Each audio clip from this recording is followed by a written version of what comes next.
السلام عليكم يا شباب. مقطع النهارده عن مجموعة الجالاكسي. لا، والمرة دي بجد مجموعة الجالاكسي، بس برضه من غير الوحش الجديد، الوحش اللي هو محتاج 50 دول عشان اجيب. يعني ما شاء الله كونامي كل فترة لازم تبهرنا. اللي هو في الاول كنت بيطلع عينك عشان تجيب مجموعة وتجمع جيمات، دلوقتي بقى ضافوا لك حاجة زيادة. يعني لو تلاحظوا الموضوع بقى له فترة انك لما بينزل مجموعة لازم بيكون ليها دعم في دول تيكت اس ار او يو ار. يعني العب بقى 20 مبارزة او 50 مبارزة عشان تجيبوا ورقة مهمة جدا، ورقه مجانيه بس مهمه جدا لمجموعه من المجموعات الجديده اللي نازله. فانا بصراحه مش عارف كونامي هتبدا ترحمنا شويه امتى. ما علينا. والشكل بتاع النهارده مع اضافه وحش يوتوبيا. طيب هل الوحش كويس مع المجموعه ولا لا؟ الوحش كويس جدا، بيخليك لما تبدا اول بتقدر تبدا بدايه قويه جدا. يوتوبيا لوحده يعني يعتبر 2 نجيت عندك في الملعب، مع طبعا وحشين تانيين كويك افكت. طيب لو بدات تاني بشوف يوتوبيا مع المجموعه لما بتبدا تاني حرفيا كويس جدا. ليه؟ لان يوتوبيا ليه بتقدر تجيبه بوحش واحد بس. هوريهولك الوحش ده انت ممكن تستخدمه في الاخر خالص لما تضيع كل افكتات خصمك. في الاخر خالص بتستخدم الوحش ده وتعمل او تي كي.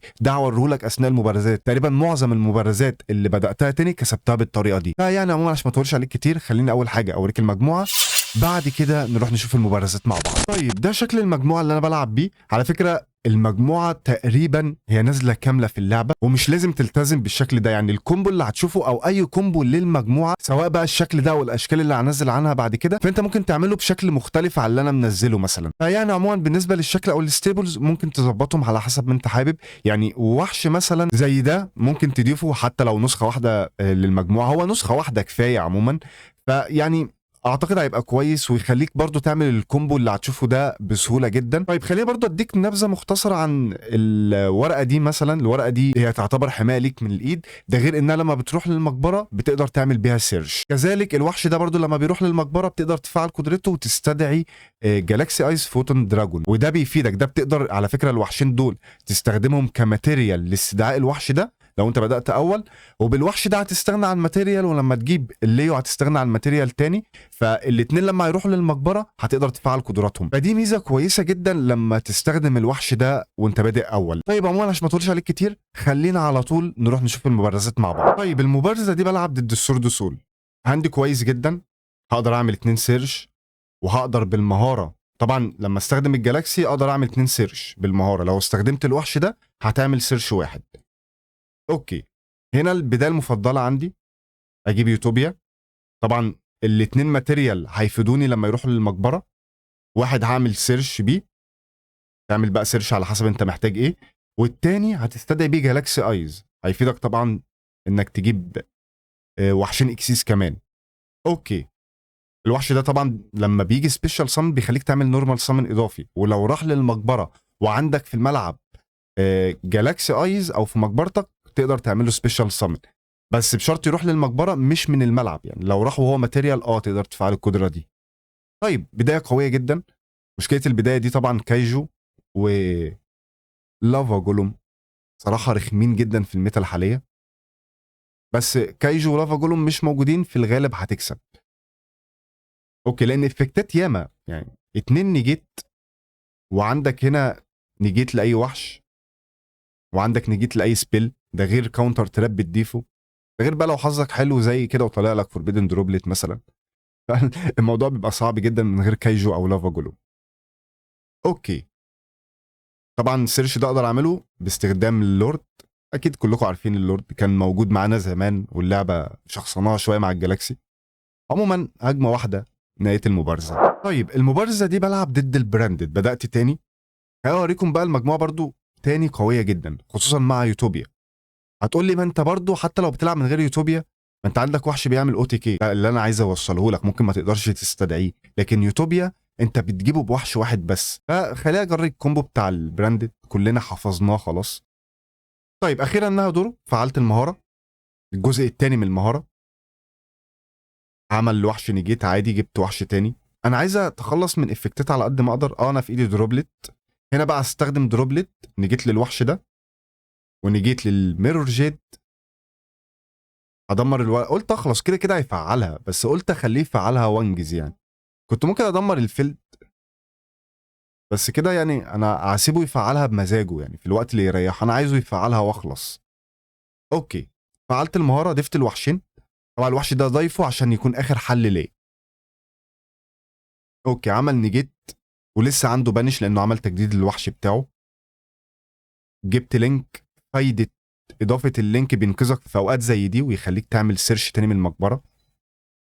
طبعا بنش الجالاكسي، لازم هيبنش وحش فيهم قبل، او كان هيستناني مثلا اجيب اكسيز ويبنشه، مش مشكله. المهم خلاص انا تخلصت من كل افكتاته.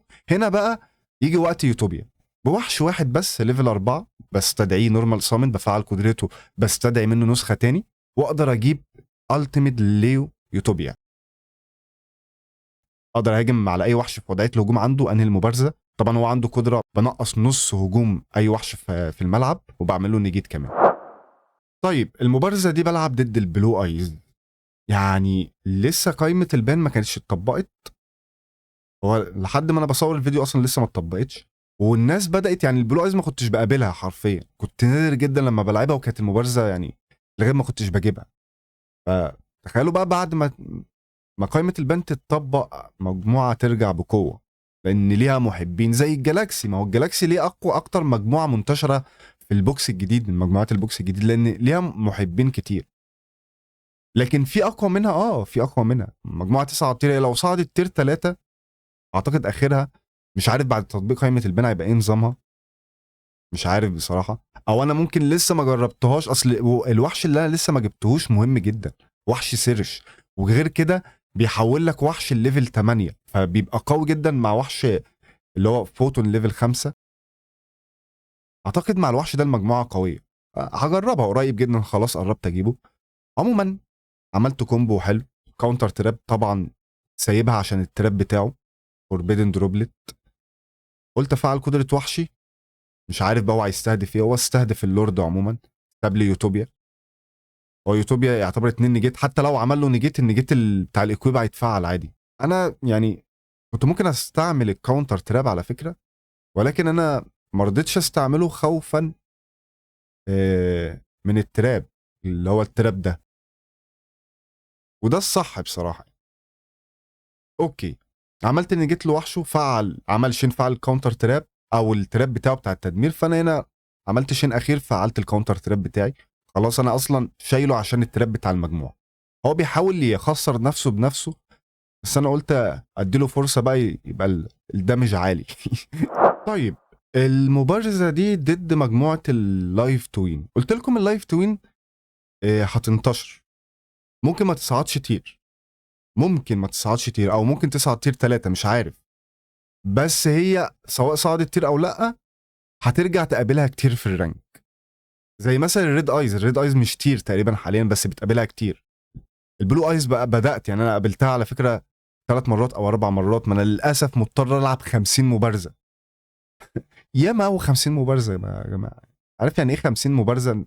لو انت تصعد كينج اوف جيم وتلعب 10 15 مبارزه كمان في الكينج اوف جيم. اوكي، ما علينا، نبقى نشوف الموضوع ده بعدين. بوك اوف مون، نيجيت، فوربيدن دروبلت، كاونتر تراب، نيجيت للاثنين. كنتش اعرف على فكره بيلعب ايه. هو الشخصيه دي بتلعب معاها كذا مهاره، بس لحد دلوقتي ما كنتش اعرف. لو كنت اعرف بيلعب ايه كنت حطيت ماتيريال هنا جالاكسي ايس فوتن دراجون، بحيث الوحش ده ما يتدمرش باي افكت. لما يبقى عنده جالاكسي ايس ما بيتدمرش باي افكت. بس انا قلت احط ده ماتيريال ليه عشان اقدر اجيب جالاكسي حمايه. الحركه دي حلوه، بس تعملها امتى؟ لو عندك الكوكيز بيل بتاع المجموعه اللي بيعمل بانش، لان مش هيشتغل في دور خصمه غير وانت عندك الجالاكسي ايس فوتون دراجون. بس انا ما كانش عندي، ما علينا يعني. هو المهم اتعمل له نجيت له كل حاجه فانسحب. طيب المبارزه دي بلعب ضد مجموعه السورد سول. بدات تاني، هو ابتدى بدايه قويه برضو، بس عايز اقول لكم خلصت المبارزه بالحركه الاو تي كي في الاخر خالص. اوكي، خلص الكومبو، عامل اضافه وحش الفيرتشوال، ماشي. مش عايز اقول لك اضافه افضل حاجه يعني، بس اوكي. عندي ورقه البانش، هو عمل نجيت لوحشي وهيعمل 2 بانش، فقلت استخدم فوتون ستريم. بنشت الورقه الخلفيه كانت بوكو في كليبس. جاب الوحش ده لسه عنده افكت، انا عايز اتخلص من افكتاته. بعد ما اتخلص من افكتاته خلاص عندي وحش انهي بيه المبارزه حرفيا. 1 كارد كومبو، او كارت تقدر تعمل وحش واحد تقدر تعمل بيه او تي كي عن طريق انك تجيب التيميت يوتوبيا ليو. اوكي، هو الغرض اني اتخلص من كل حاجه. خلاص انا كده تخلصت من كل الافكتات اللي عنده.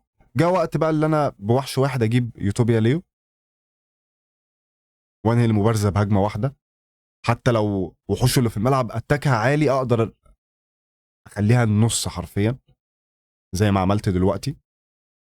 هو اصلا بهجمه واحده كنت من غير ما هاجم بالجالاكسي كنت اقدر انهي المبارزه. طيب المبارزه دي بلعب ضد يوتوبيا، برضو من المجموعات اللي نادر جدا تقابلها. هنا الهاند عايز اقول لك خرافي، ده اللي مخليني احط الثلاث نسخ من الورقه دي. الورقه دي فايدتها في ايه؟ لما تبدا اول لو طلع لك نسخه او نسختين انت بتقدر بالمهاره تجيب وحش جالاكسي وتفعل الاوراق دي من ايدك على طول، او تعمل شين وتفعلها على حسب. دي اوراق بانش يعني انت متخيل. فانا في ايدي اتنين، يعني في ايدي اعمل اتنين بانش اللي هو شيء اسطوري حرفيا. اوكي اخيرا جاب اتنين التيميت ليو وعمل لهم اكويب وحط الكاونتر تراب اللي ضافها لايده. بس مش فارقه معايا كل ده. بانش استخدم الكاونتر تراب طبيعي لان عبنش له يعتبر اتنين نيجيت، بس هي خدعه عشان يستخدم الكاونتر تراب. بعد كده بانش بقى للوحش اللي انا اصلا كنت هبنشه في الاول. طبعا هو لسه عنده في الملعب نيجيت، فاقدر كل ده بالمهاره، انا كل ده بلعب بالمهاره حرفيا. نيجيت اقدر اجيب بقى وحش تاني وادمر الوحش الاخير وابدا بقى العب. انت فاهم حاجه؟ انا هبدا العب. عملت اتنين سيرش. لا انا هو انسحب، بلاش كلام كتير، هو انا رايح دماغه وانسحب.